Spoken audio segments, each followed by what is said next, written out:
One out of the world's 7,000 languages dies every 3 months. In related news, the next UN Peace Summit has been scheduled for smiley face rocket ship building top hat arrow.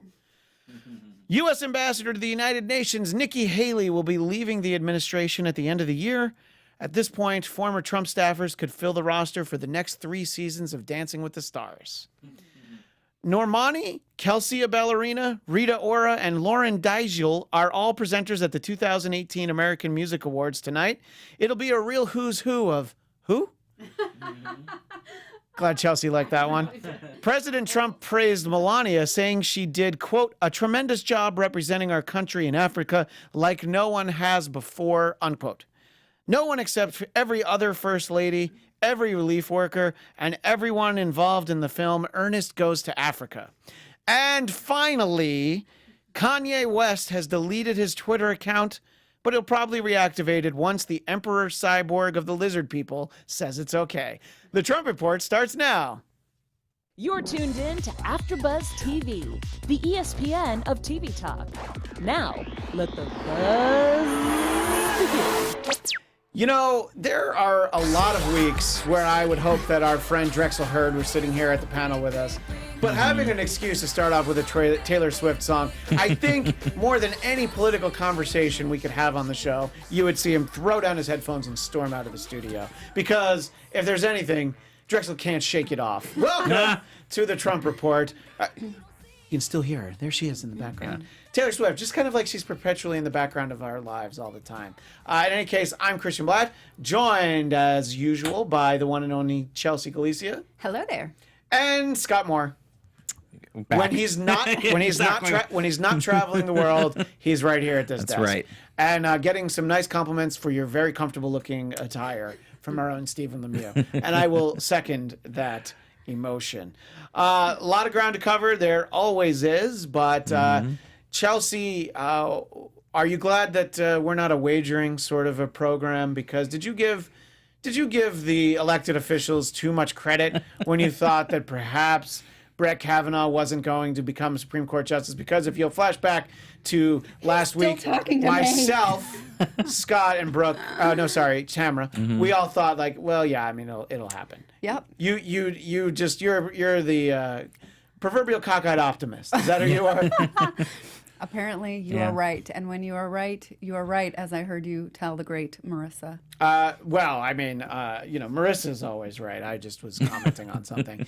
But I think that, I mean, Scott, it was inevitable. I think, for me, the moment when everybody started to think it wasn't going to happen, that's when I'm like, oh, no, it's definitely happening. You know, I have to say that I, up until Friday night, was still probably with Chelsea thinking there was still maybe some hope. Last Friday night, I thought, well, maybe if Joe Manchin says no and Susan Collins says no, then he doesn't get it. So I knew it was right down the line. Well, yeah, of course it was close. This is the side that has faith in humanity. I still had faith. I did. I still thought that there was a chance that he wasn't going to. But then when everything started going on Friday afternoon, where it was like, okay, Joe Manchin said yes, and then Susan Collins, and I was like, okay, it's done now. Even though I was still hoping on Saturday morning that something would happen and somebody would change their votes. But like you said, at the end of the day, though, we're not totally surprised because Republicans have control. As thin of a margin it is, they have control. So that's what they wanted. And evil Mitch McConnell has had this plan for a long time, so he was going to make sure it was going to happen no matter what. Right, and of course, it is a recent turn of events that you just need the simple majority. Yes, again, thanks to Mitch McConnell. Right, so you're saying that this was the plan that he had all along. Oh, yeah. This has been the plan from the beginning, going back to 2016, when he made the really shrewd bet that if a Republican had won in being Donald Trump in 2017, but at the time in February he had no idea when Scalia had died in 2016, to hold that open to see if they had a Republican, and then therefore they could steal the seat essentially. And now with the second one, that they were going to make sure that was going to happen before the midterms. No matter what happened, they were going to get that through. Mm-hmm. Chelsea, what do you think about the argument that a lot of people are making that if the Democrats didn't filibuster and make such a big stink about Gorsuch, maybe people would have been more inclined to consider, like, oh, okay, well, maybe we'll listen to them? Or were the Republicans going to vote for basically, if you just put like a stack of legal briefs in a chair, they would have just confirmed that? Yes, the Okay, latter. The latter. Yes, exactly. A pile of legal briefs that is all, pro-business, Yes. pro-big money yeah, interest, exactly. anti-consumer, anti-worker, humanity would be on. Yeah, because I saw that point raised, and I'm like, well, that's interesting, but I don't think that would have changed No. anything. No. But Democrats before the hearings began, were like, we're not going to vote for him. We're definitely not going to vote for him. It doesn't matter what we hear. So I think the Republicans are like, all right, well, I guess we're going to have to vote for him then. And this is the part that I was saying before we started, that it's great when people feel like they should get politically motivated and they should get involved. It's the very reason we do this show. On this side of the desk, where maybe there's less faith and optimism in humanity, where things tend to be more right, I just think that image of people clawing at the doors of the Supreme Court, when of course you can't open them that way, to me, that's what a lot of it's like. It makes people feel better to get involved. But on this level, until it comes time to actually vote, you're not gonna you can't actually accomplish things. Sure, in the past that happened, movements, marches, people were moved, but now, no. I mean, it's all predetermined. I mean, even the image of somebody like clawing at the door is beneficial to be like, wow, people are really passionate about something. Something is going on. Maybe I should look to see what is going on and what do I think about this. So yeah, maybe that specific action didn't get much of anything accomplished, but I think I don't mind the passion. That didn't hurt anybody. I hope there wasn't claw marks that actually hurt the door. I understand that people are going to make fun of that person, and people on the right do ludicrous things as well. So I'm not that offended that people are No, I just hope those people are actually voting, though. That's my thing. I'm like, yes, I love the passion. People have a right to do that. People have a right to protest, and they should exercise that right, but they also need to exercise the right to vote in a month from today. And I was talking about that act more as a metaphor for basically all level of movements and taking to the street. And you can do it, but it's not actually going to, all the marches and things. Well, like I said before, we're like amateurs at this democracy thing about getting involved, staying involved, being engaged, learning about the issues. I don't know if some people knew what the Supreme Court really did before this, So this activation of energy is good, and like a lot of things, you don't see the results for a long time. So will we ever be able to draw a straight line from, like, say, the Women's March to the next female president? The first? The first, yeah. You probably not. There's going to be a lot of ups, downs, curves, lefts, and it's not going to be that simple. But I do think that this lays the foundation for increased involvement and, dare I say, votes, but we'll have to wait and see. Well, and marches raise awareness. So like you said, like you were saying, if somebody saw that there's this huge march going on or big protests or whatever all over the country, I think it is important because it brings attention to an issue, like gun violence and the women's movement and all those other things that are important, and also just the expression of passion and being able to protest your government is something that's fundamental to our democracy. Yep. So something that should be encouraged. And yeah, but I get it. It has a little bit of fatigue with people constantly going out and doing that and feeling like nothing's going to change because they don't actually go out and vote. But hopefully over these past 2 years, we've learned that now the answer to this is actually going out and voting. Right. I mean, that is the actual... That's the actual change that you can affect. And no, the one vote, the three of us voting for something isn't going to matter. But if the millions of people watching the Trump report, and there's probably billions if I had to guess, billions, if they all voted, they'd probably vote right down the middle, and then it would all cancel each other out. What's the middle anymore? I know. Is there is no middle. Yeah. Right. But I do think that there's a couple different ways to look at this, and I was talking to Chelsea about this beforehand. There is the argument that Brett Kavanaugh being confirmed is going to be sort of a flashpoint. People are going to be very angry. They're going to be more inclined to vote because they're like, oh, this is bad. We should try to keep things like this from happening. But the other side of that is that people who were in favor of Brett Kavanaugh are very upset about the confirmation process where something that President Trump calls a hoax was able to almost derail his nomination. So people are just as angry on the right, which you were surprised to hear, but I just have to look at my Twitter feed to see that. And I know that they feel like, oh, we're more motivated to vote than ever. There is some there is something to that, but at the same time, they also got what they wanted at the end of the day. And because it was if it was maybe the weekend before the election, I might say yes, they might be as driven. But the passion has already been higher on the left and Democrats already. And then if you just look historically, you see just in general, a president's opposition party always generally picks up seats. So you already have a disadvantage for Republicans to begin with if you just start there. But then you wait 4 weeks or so, and you've already got your Supreme Court justice that you wanted on the court. They're already listening to cases, and so your anger does kind of die down to some degree. Yeah. Then the other side, who feels completely wronged by this and is now going to continue to be angry and continue to go out and then translate that anger into hopefully energy into actually voting. So there's still a difference there that doesn't quite equal up. And I've had some of my other friend who's center right who argued with me last week about the fact that that Republicans are going to be more driven than Democrats, and I disagree. And there's and also Republicans are, believe it or not, the minority in the country. I wonder there's not. I mean, when you think of independents and Democrats, Republicans are by far the minority, even with some independents that lean right. That's what I was just going to say. That maybe he's right about Republicans being really fired up, but they're a smaller group now. They're a smaller group, and they've continued to shrink throughout the past couple of years, and they will continue.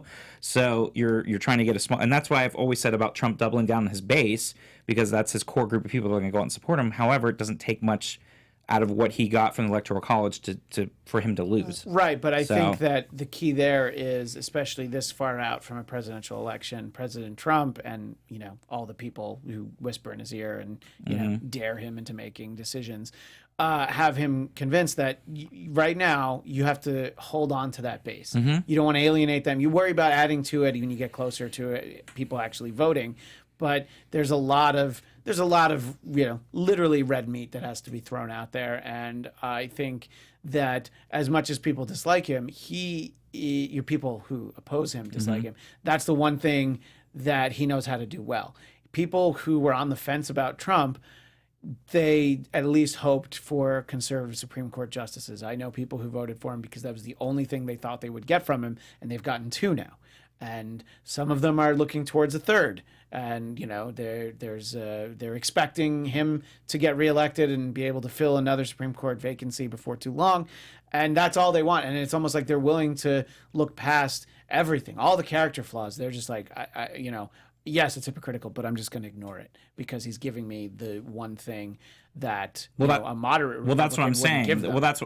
I mean, a moderate probably would do the same because they'd still be working with the Republicans, so it doesn't matter. Yeah, let me go back to the briefing. It could be a pile of papers there that is now pointing. A moderate Republican would do the same. President would have probably appointed 2 very similar justices. If not those same, if not, it would be those same people from the same list. The same list would have been generated exactly. So I think if anybody was a Republican at that point, like you said, a sheet of papers would have been able to, which is basically smarter than Trump anyways, would have been able to do the same thing. So, but my point was that I think they're attracting a smaller and smaller group of people, and the fact is that they've turned off so many other people they might be able to get, like moderate Republicans, suburban Republicans, some college-educated white women Republicans that are going to be turned off and will never go back to support him when it comes to the 2020 election and at this point in the midterms. Let's remember that's the problem, is that he's alienated those people so much they will never return. Let's hope for sure. Well, I'm pretty certain by what you see with because his unpopularity is already so strong. Right, to be able to woo those people back. It's getting better or worse depending on the way you look at it. But remember that the largest block of America is non-voting. So it's almost like we should care less about Democrats and Republicans and care about engaging the people who it's who haven't cared before. There's some percentage that just don't vote because of lack of interest or just laziness. But then there's going to be plenty of others who's like, well, why don't you vote? And I think a lot of people feel like their vote doesn't count. Right. And it depends on where you live. If you're listen, if anybody should be saying that, it should be people in California. Well, that's what I was going to say. If you're like on the far left and you live in Arkansas, you can stay home. Our vote, people are going to vote, for most things, going to vote the same way we do in California. So no, if the 3 of us stay home, it's not like, oh my God, the election went the other way based on 3 votes. No, because it's never close. There are definitely, but if a lot of those people we're talking about don't vote, I mean, But a good election, a good presidential election, it's a little bit under half is the turnout, right? It's never at 50%. If you've actually got 50% turnout, that would probably make a huge difference. But anyway, I wanted to give a shout out to the chat because Drew Leonard in the chat says, I'm here from the Better Call Saul after show because you said to check out the Trump Report. So that gets a shout out. On one of my shows, I always promote the Trump Report. So somebody actually came over here, probably because it was just last night. But anyway, Thank you, Drew. Yeah. And there's another issue that I want to talk about, sort of a late breaking story today. R. Scott Brown talks about, on the bright side, looks like Lindsey Graham nailed his attorney general audition. He'll get the job. He'll get the job when Sessions is fired from the after the midterms. Yeah. Both of those things. I look. Would I be surprised? No. And then Nikki Haley. That's his next comment. Nikki Haley left her UN post because there would be that. She's ready for a gubernatorial appointment to take that vacated Senate seat. Now, she was in the House before she became the UN ambassador. Well, no, she was governor. She was a governor of South Carolina. All right, so see, I knew it was a lower office, so I guess you can argue that governor is more, well, in that state. I guess it makes a difference. But yeah, so the idea, it's like, oh, I get a job promotion from not, it's funny because we've talked on the show about how President Trump will never miss an opportunity to talk about the failing New York Times and to always call it the failing New York Times. I'm surprised he doesn't say the terrible or the inefficient United Nations. Like, he hasn't given it a name like that yet. No, because he's disparaged enough over right. years, I was just thinking about, like, it sounds like it would roll off the tongue. It's like, thanks to Nikki Haley for all of her work for the deplorable United Nations. But deplorable, again, that's Hillary's word, so he probably wouldn't use that. But what do you think, Chelsea, about Nikki Haley resigning from the United Nations? Do you feel like she sees a couple moves down the game board, or could she have just been like, yeah, I've had enough of this? I'm not exactly sure. I saw another theory out there that an ethics group had looked into her private flying on the government's dime recently, and that may have been a motivating factor. I don't know, but I don't get really excited about her staying or leaving because there's probably going to be somebody else who is. Well, it can't be John Bolton because he already has a job, and I don't think he'd want to go back to the United Nations anyway. Like he did, yeah, before under Bush. Who's he going to put there? He wants to put Ivanka. That's what I was just thinking. But Ivanka has already taken. She's withdrawn her name. She said that she's not in. I saw that. And, I don't know that Trump was really going to. I mean, he really couldn't by Sarah law. Palin? He said she'd be true. I mean, Sarah Sanders, I think. I was like, Sarah Palin's going to run for Lisa Murkowski's seat now in 2022. So. Oh. Yeah, it's funny because that tweet that Sarah Palin sent, which was, what was it exactly? It was, hey, Lisa Murkowski, I can see your seat from my house. And I'm just like, so. I can see 2020. I can see 2020 from my house. From my house. You're right. Yeah. That's what it is. Yeah. And so it was just like embracing that line that apparently pained her so much that she didn't actually say, but Tina Fey said. Yeah. So and that supposedly bothers her so much that she tweeted it. So that tells me that maybe Sarah Palin doesn't run that Twitter account. I know. Well, then I also wrote back to that account. Of course and you did. I said, which way can you also see 2008 from your house, or maybe when you quit the governorship in 2009? Which one can you also see from your house? Because obviously 2008 was a bad run for her, and then she left the governorship in 2009 halfway through her term. So I mean, if Alaskans, I don't think are that impressed with Sarah Palin anymore, that I don't think Lisa Murkowski has anything to worry about. Because she was a write-in candidate in 2010 and won against the Republicans. People had to know how to spell her name. So I'm not worried about her. It's also like a legacy, like a family that's been in politics in Alaska. Frank Herfaller. And I think in Alaska they get that like annual check from like oil sales, and as long as that keeps coming in, they're probably like, why are we going to rock the boat? So I mean, they like her, and again, like we talked about 2 weeks ago, she knew, besides all the stuff going on with Kavanaugh, she knew that First Nation people that are a big constituency in Alaska as well wanted her to say no, and so those people would back her, and so I think it was a smart decision on her part, anyways. So I don't think she has anything to worry about. She's got 4 years before she even has to run again. I think the independent governor of Alaska has more to worry about right now for reelection. And I think sort of making that population, the First Nation people that you're talking about, that if you were to alienate them, that would actually create problems for somebody who, as you said, won as a write-in candidate. And I'm trying to think of another instance, at least in a even a relatively high office, where a write-in candidate actually won. All the years, for US all the years yeah. that I've written myself in, I've never won anything. But maybe I'll start. All those Mickey Mouse years, come on, all Mickey the Mickey Mouse would have won some office. Somewhere. Mickey should have won something. I mean, although, at this point, maybe not. Maybe at this point, Minnie maybe has a better chance. Yeah, that's true. No, but does she really? Does Minnie have a better chance? I think in so. the real world that we live in on this side of the desk. Yeah, some states maybe. Goofy's more likely to get elected. That's true. Yeah, and I think he doesn't wear pants, so which would be perfect which is right now for 2018. Yeah. Anyway, so there are all of those things, and there's a reason why at the top of the show we played Taylor Swift, not just to annoy Marissa in the booth and Drexel in absentia, but the first reason is that apparently voter registration is up. It spikes after Taylor Swift gets involved. And, I think I understand the business standpoint of not getting involved in politics. Sure.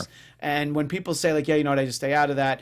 Let me just talk about my music or whatever their art is. If it's an actor, they're like, I don't want to talk about it. A lot of times it means they're conservative and that's why they don't want to talk about it. But they also just like, I don't want to alienate people who will potentially spend money on my product. So it is interesting when somebody of the stature of Taylor Swift does decide to get involved, and on the local level, talking about her home state of Tennessee. And in a single 24-hour period, they were up 65,000 registrations, which, grand scheme of things, the 65,000 sound like a lot, but I would like to have a 65,000. Well, that's really what I was going to say. Is by way of comparison, there were 190,000 new voters nationwide in the month of September. And 56,000 in August. So people were on vacation. They weren't registering for a vote. But so that August number, I just wanted to give both because it's kind of misleading if I only talk about the August number. But that August number, that's less than the 24-hour period in Tennessee alone. So clearly, it's like people say like, I don't like when celebrities get involved in politics. But if it's important enough to them, look, you can have somebody like Tim Robbins and Susan Sarandon. They're both very involved in politics, and they seem to keep working because of where their career's at, and because of what their beliefs are. Sorry. When you have somebody like Jon Voight, who is on a very successful show, Donovan, I forget the name of that show on Showtime. I know, I'm blanking. You know the show I mean? Yes, I know. Yeah, it's with Liev Schreiber. Yes. Anyway, what is it? Ray Donovan, thank you. Yeah. I couldn't think of his first name. I wanted to say Tate Donovan. I'm know, like, that's an actor. I know. And I hate that. This is what happens when you get old. I'm like, yeah, he's on Tate Donovan. I'm like, no, he's not. Ray Donovan. I was like, I couldn't think of the first name either. I was like, yeah. So that, when you have people like that who are on the right, it's like he has a huge body of work. He was in Midnight Cowboy. And people are like, Jon Voight, it's all right. But when you're starting out and you maybe have what is considered a minority opinion, you're like, yeah, I'm just going to stay out of it. Kanye West can put on the red hat and apparently still do well. Just people are looking to institutionalize him, but people still buy his music.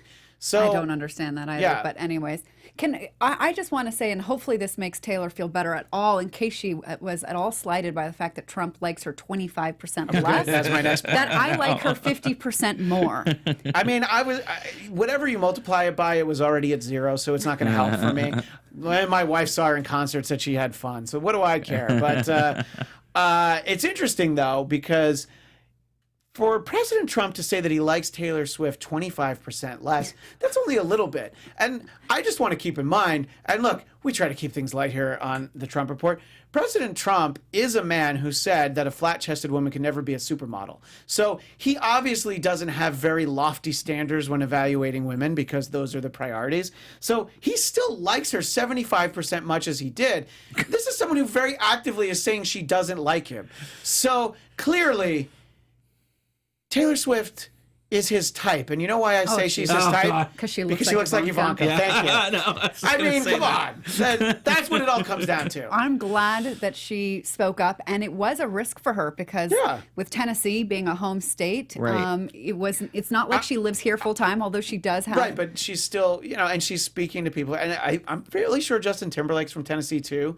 And he's like, no, don't ask me. And she used strong words like that. She found the record of their senator to be, horrifying, and it wasn't light language. So she really put herself out there, and I'm sure she's receiving a ton of backlash. Right. And I'm sure some of the voters, or some of the people that registered to vote, are probably people that were angry at hearing her like you're saying, getting involved in politics, and were probably on the right and said, "Oh, now I'm gonna go vote." I think some of that, but I do think you get a lot of people who are like, "Oh, okay, But she does have an influence because she's got way more followers on social media than Donald Trump does. So she does have an influence. Likes her, way more than he does. So that's got to make him a little jealous and frustrated. But kind of going back to what you were saying too, Chelsea, is the fact that it is in Tennessee, and what Christian was saying too about how maybe in California or other states when you're voting the opposition party in Tennessee, the Senate seat is in real play, and you can really make a difference with 65,000 votes, or something that could maybe put someone over the finishing line, especially someone like Phil Bredesen, who's running for the Democratic ticket as the U.S. Senator, was a former governor who was very popular in Tennessee. I was disappointed by him saying he would have said yes for the Kavanaugh. Oh, I missed that. Last week, which was very frustrating. But, it's like Joe Manchin. They've got to play for their right, but also he says people. it in a way where he doesn't have to actually do it. Sure. So you might just be placating, like, what, this is going to be a little bit for the voters, because I might vote a way that they don't like in the future. It's for the conservative Democrats to maybe feel more comfortable voting for him. It was still annoying. I don't feel like he even had to say anything. But But that said, like, there is a real chance that he could potentially win. And when you have someone like Taylor Swift going out and saying vote, it makes a big difference in Tennessee. Look, when you live in one of these big, big blue heavy electoral college vote states like California, and 65,000 might not sound like a lot, but when you look on like the midterm elections, when you're going to be seeing the voting returns, the numbers that you're going to see when they're like at 90% of having all the votes totaled, it's often like under 100,000, for these midterm races for sure. So that 65,000, I think could actually make a huge difference. The Swift effect. We'll be It could be talking the about Swift effect. Swift, the Swiffer of the Republicans. Especially, Phil Bredesen does actually eke out a win in Tennessee. It would be, you could maybe go back to that and say, did she have any influence in convincing people to vote or even change their minds or whatever? Yeah, or I don't know. I mean, she should be like offering, I don't know, a free concert if the guy she likes wins. Why don't you do stuff like that? I feel like Bruce Springsteen like a free has done concert, that. you wear your I voted sticker. Yeah, I feel like Bruce Springsteen has done that. On the other side of things, it's like I'll play the inaugural ball if the Democrat wins. All right, fine, we'll vote for you. Anyway, so I found that to be interesting and surprising. That's the beauty of doing a show like this. Sometimes you end up talking about Taylor Swift when you didn't expect to. Chelsea, President Trump says he has no plans to fire Rod Rosenstein. Do you believe him? Christian, I don't believe him as far as I can throw him. I was going to say touch him. I was going to say touch his hair, but I didn't want to. Imagine if you touched any part, like his hair, his arm, just with one finger. Just imagine what that finger would look like. It would look like you'd been eating Cheetos all day, and you'd be so mad at yourself for letting yourself eat Cheetos. Yes, that's probably true. Instead of the delicious veggie burger on sourdough bread that you had before the show. Hey, yes, delicious kale burger. But here's the thing. He says, I have no plans. Well, maybe like as in these moments. 10 seconds, he has no plan. But so it doesn't mean anything. Nah. Right. Yeah, exactly. Well, no plans at this moment. But tomorrow, totally different yeah, story. I never had plans to have a season pass on my DVR for Daniel Tiger's Neighborhood, but now I have a 3-year-old, so you better believe I have that. So yeah, you don't have plans to, but things change. Yeah. Scott, what do you feel like? There was a lot of talk, before Kavanaugh, way back in a simpler time, before the Kavanaugh confirmation started. That was kind of a big story that we didn't even really take the time to talk about on this show because we were all Kavanaugh all the time. Right. Do you feel like there must be some reason that he wants to keep Rosenstein around? I mean, because he obviously could have been long gone at this point. Well, again, I think because of the midterms, too, because he's got to wait and see what happens. And, if Republicans manage to keep the House and Senate, then he'll do whatever he wants. So he will fire him, and he'll fire Jeff Sessions, and he'll get Lady Lindsay to be Attorney General now. If Jeff Sessions goes to the UN... No, but I mean, he'll be gone. Like, he'll be out of the administration. But you don't think they would put him somewhere else to keep him from turning against the administration altogether? No, because if he's not in power anymore. He's not going to. There's not much. But that's what I'm saying. That might be a reason why Trump puts him somewhere to keep him somewhat as an ally, because Sessions is going to be real pissed to have given up his seat and then to be fired lost from this and one. give up a seat that a Democrat won.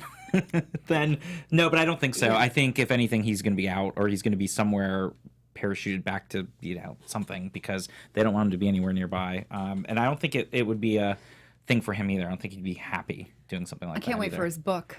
I know, exactly. Another book. Cause It's going to be maybe better than Omarosa's. Probably, yeah. Well, I don't think it takes much to be better than Omarosa's, because we haven't heard much about Omarosa's. So we've heard all the good tapes that she had.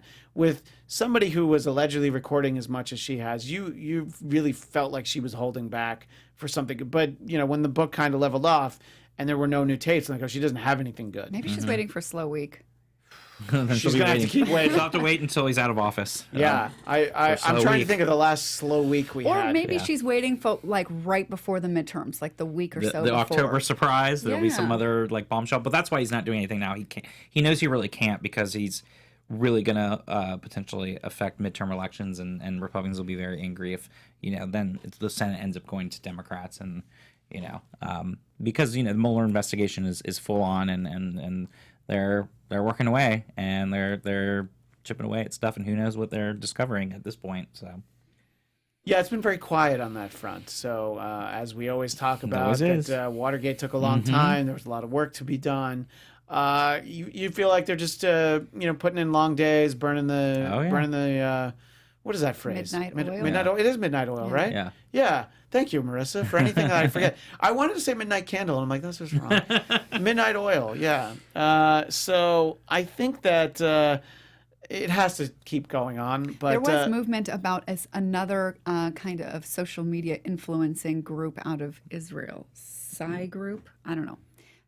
I don't know the details. I was trying to actually look at what's been happening on the investigation, and it was actually more complicated than my eyes could follow at the early there was morning something. that I was looking this morning too, and there was something over the weekend, a 3-day period of all of these, lots of stuff going on. And again, they always go back to nobody knows, even though they claim they do, and that's why Republicans are scared shitless, because they have no idea of what has been uncovered and what's going on, and like we've talked about, they have to make it incredibly airtight. You don't just go out and issue a report and have a lot of holes there, especially with this president, trying to make it seem like, witch hunt and lying every single day about everything else. You got to make sure that you're completely buttoned up. So you can't let any kind of loose ends happen there. So that's why it takes a long time, especially when it's so complicated and you have so many different players and so many different, bank accounts and wires. I mean, just thinking about all that is just so complicated. You really have to have all the I's dotted and T's crossed. You have to really, you can't just rush it just because. The file that you saw that I was carrying, and they were very overwhelmed Our by audience it. can't see it, but I'm looking at the couch right now. Yeah, and, I see a lot of. I brought a file with me, and Christian was like,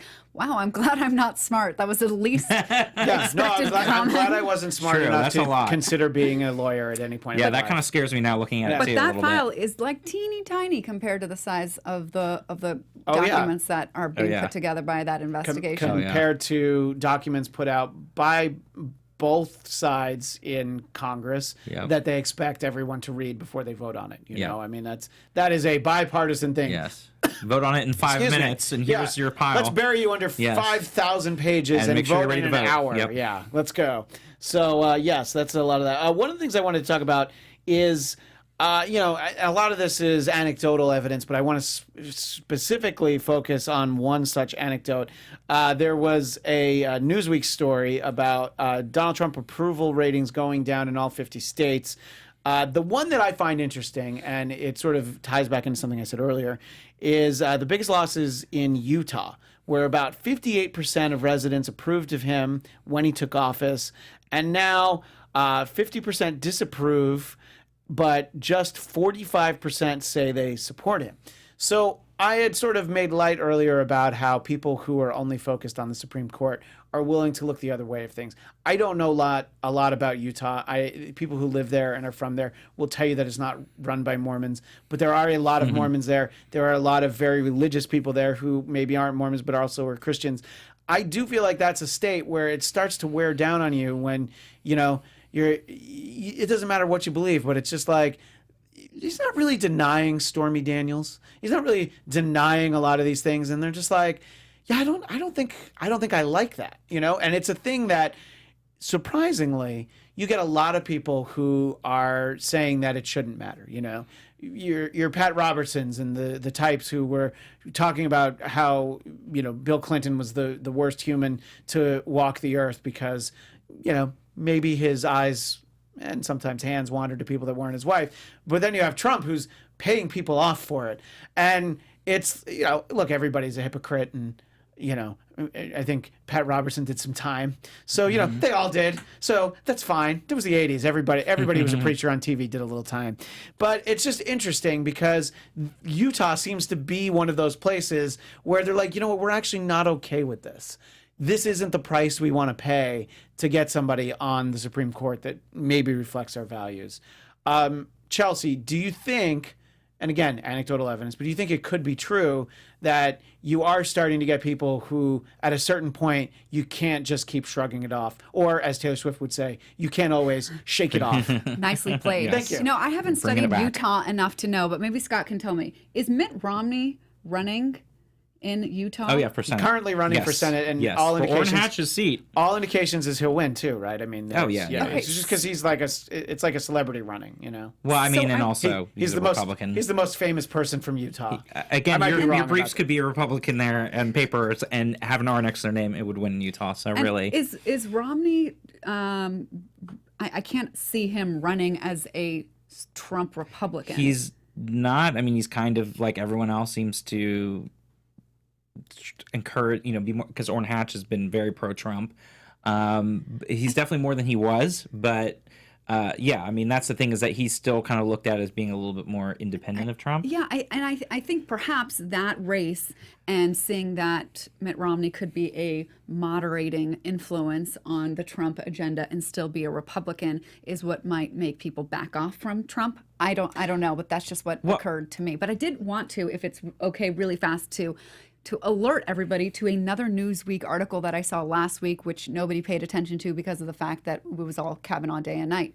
But, you know, Newsweek said that a majority of economists agree that by 2020 we'll be in a recession. So I just want everybody to know that right now, so that when we are coming up to 2020 and Trump says, look, the Democrats took over the House or the Yes, Senate, and whatever, both or whatever, then and now the look at- yep. economy crashed. And it's all their fault. We talked about 2 weeks ago. We already said he was going to blame the Democrats regardless, or blame Hillary Clinton or Obama or whatever. I was going to say, I hear Chelsea say that, and there's only two words I can think of. Thanks, Obama. Yeah. That's all I mean, can take away from that. They totally will, and that's the thing that we have to be prepared for, is the fact that they'll say as soon as the Democrats take control, the economy tanked, which, of course, we've talked about. The cycle has been going on for the longest pretty much expansion since World War II, and they go in cycles. And I've said it all along, too, even when Obama was president, that presidents get too much credit for the economy, and it just has really nothing to do with them. It comes down to a lot of other, obviously, things going on, and they really don't have any particular say. Yes, of course they can pass laws and things can change here and there, but for the most part, they don't have much to do with the economy in general.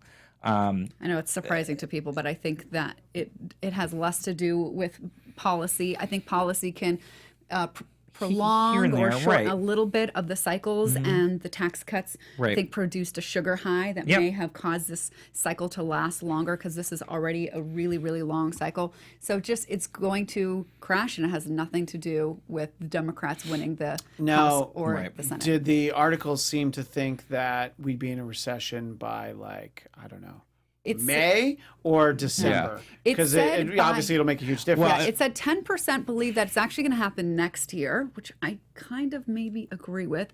But then 56 or so percent believed that it would be by the end of 2020, so that it would be already emerging by the 2020 elections. But on the flip side is, again, it'll come down to, because people take so much on the president for the economy, that if it is going down, they're still going to end up blaming a president regardless. And yes, you're going to have those core-based people that are going to vote for Trump, even if he shot someone on Fifth Avenue, like he said.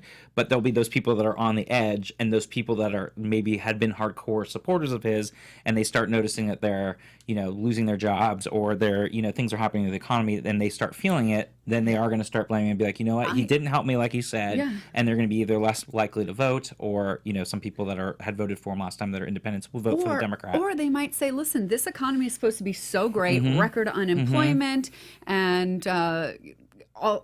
there's so much great news because of this economy. Right. Yet people's wages are very, very slowly, pathetically going up.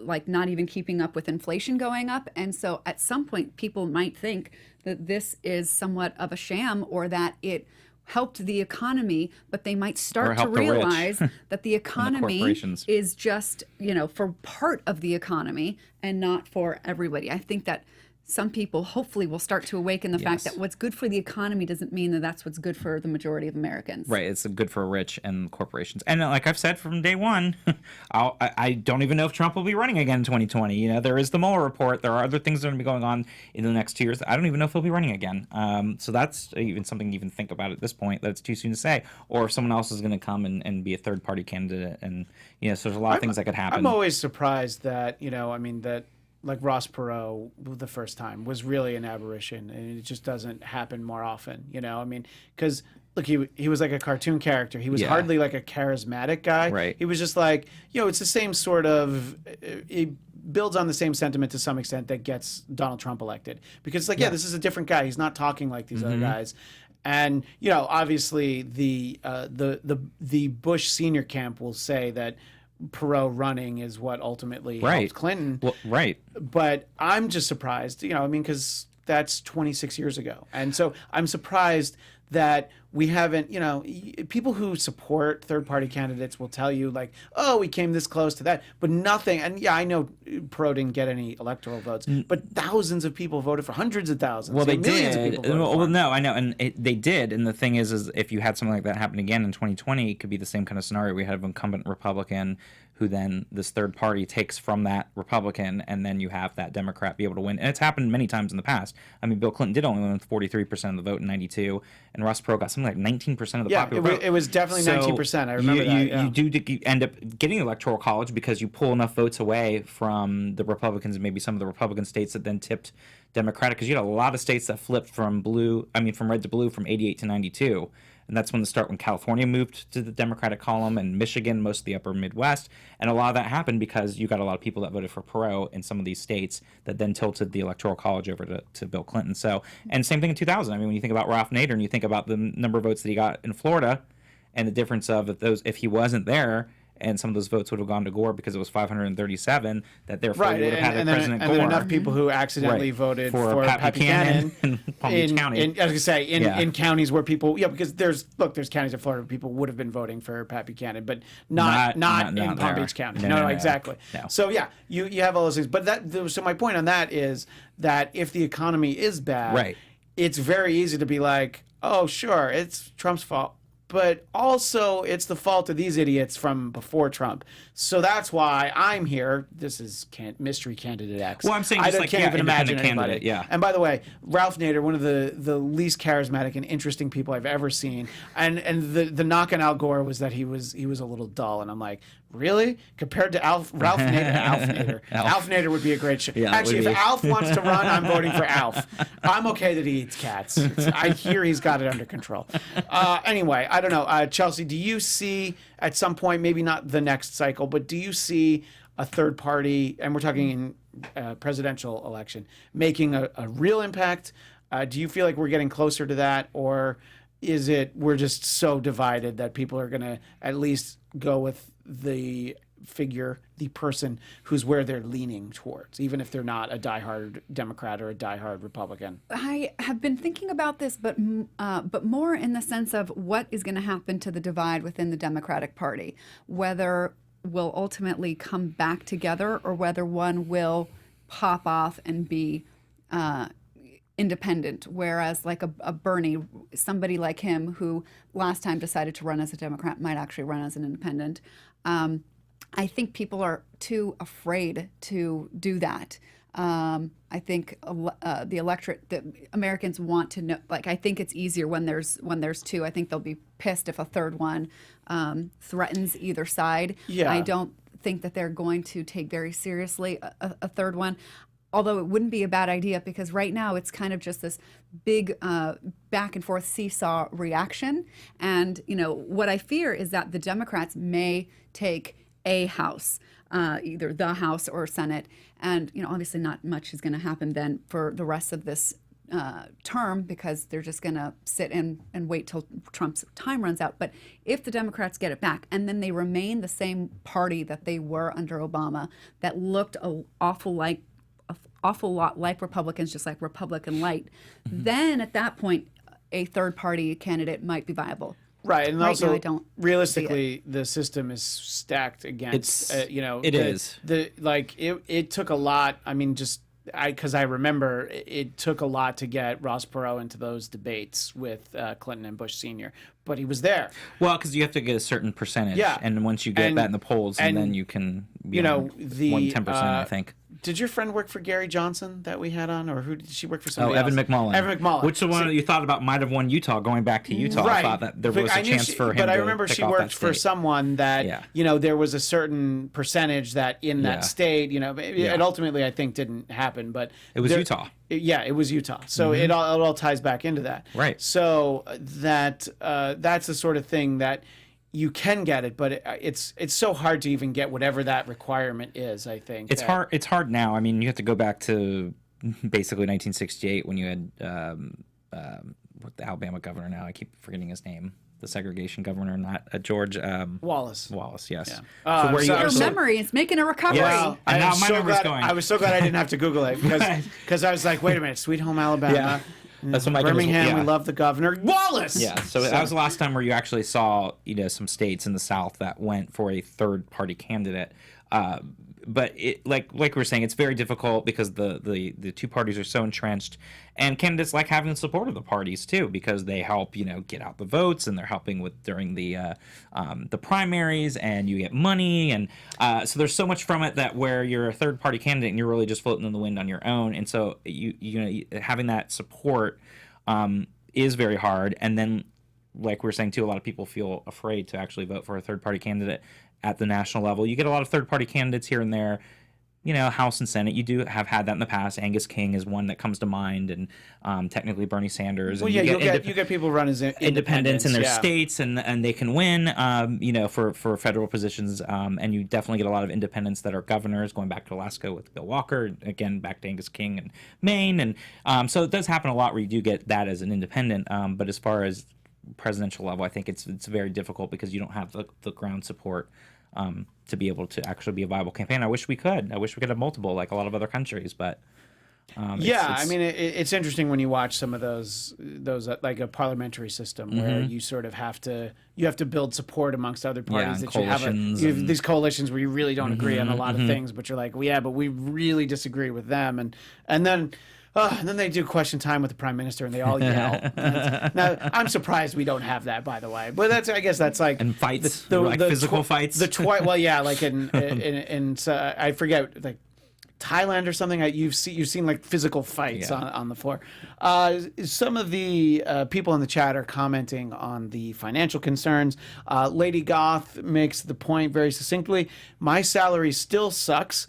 And the Demon Knot says it should be really soon, talking about in terms of a recession. Maybe next year. We're now in the longest expansion in history. Right. So basically we're due.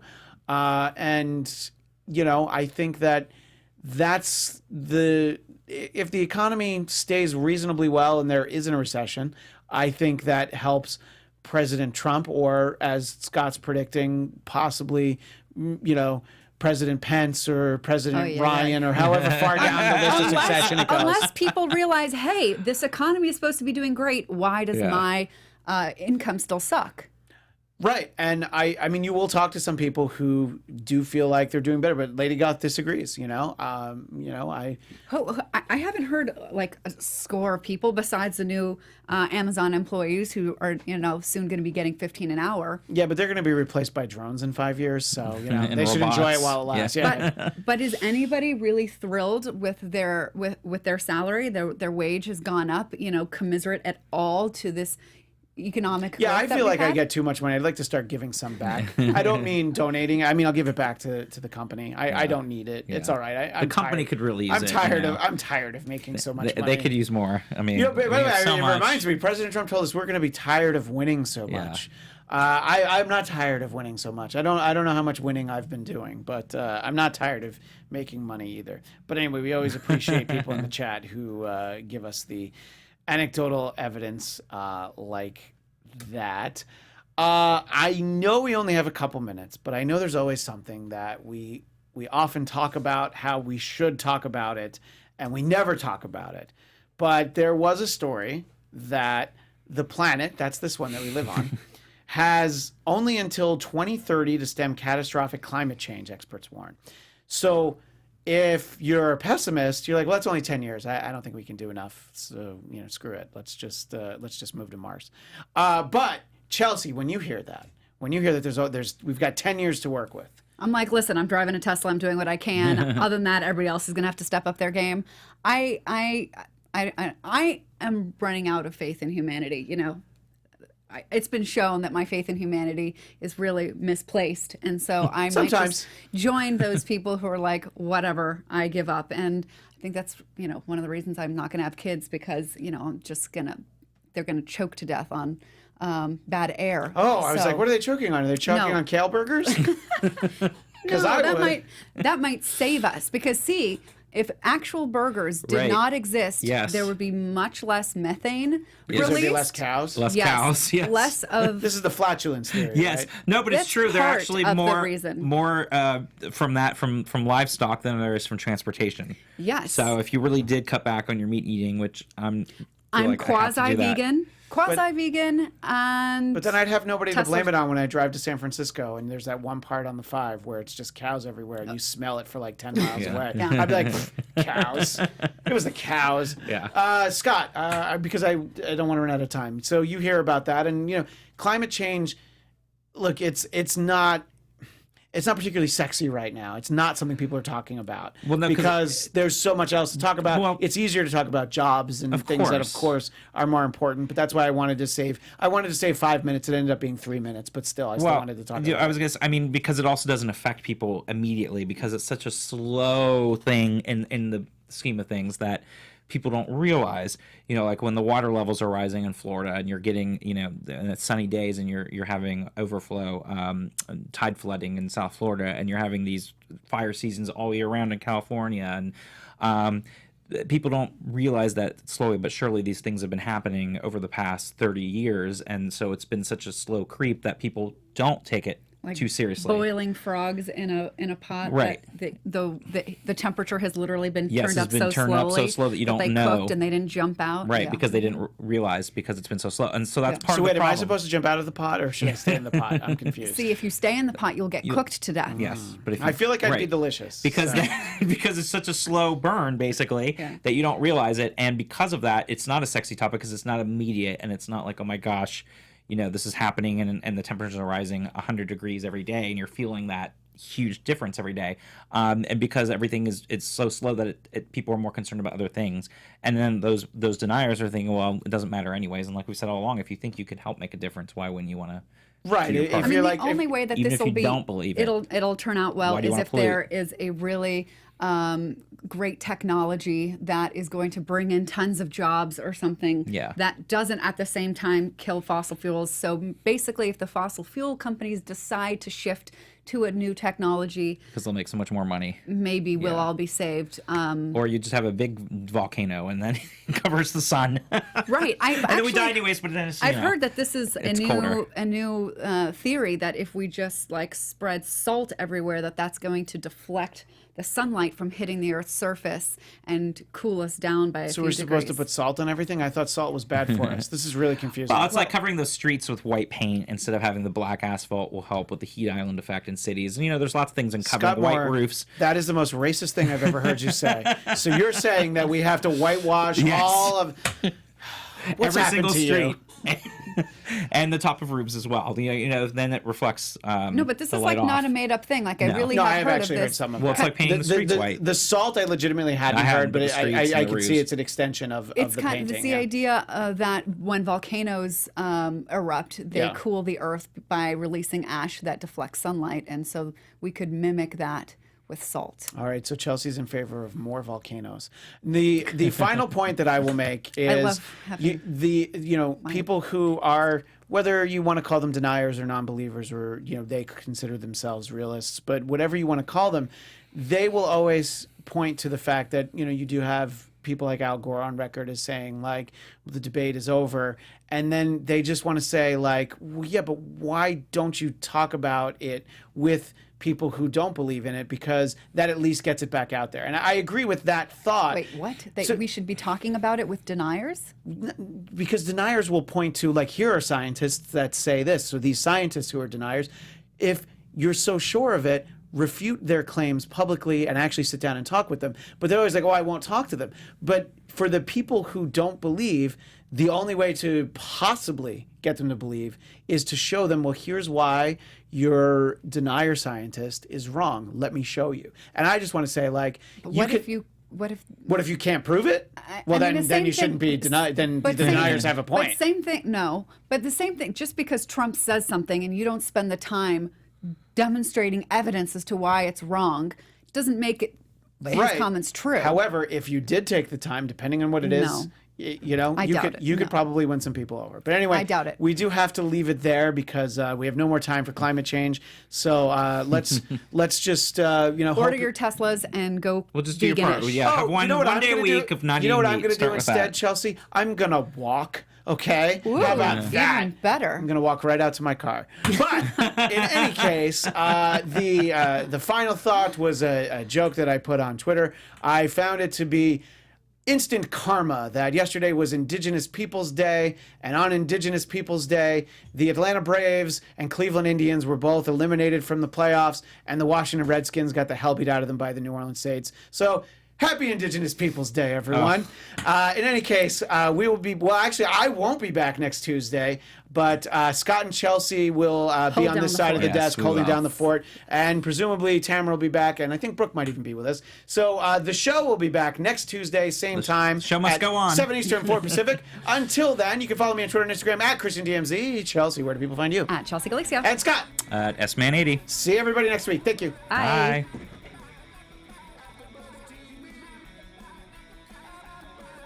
Our founder, Kevin Undergaro, Phil Svitek, and me, Maria Menounos, would like to thank you for tuning in to AfterBuzz TV. Remember, we're not just the first, we're the biggest in the world, and we're the only destination for all your favorite TV shows. Whatever you crave, we've got it. So go to AfterBuzzTV.com and check out our lineup. Buzz you later. The views expressed herein are those of the hosts only and do not necessarily reflect the views of AfterBuzz TV or its owners or principals.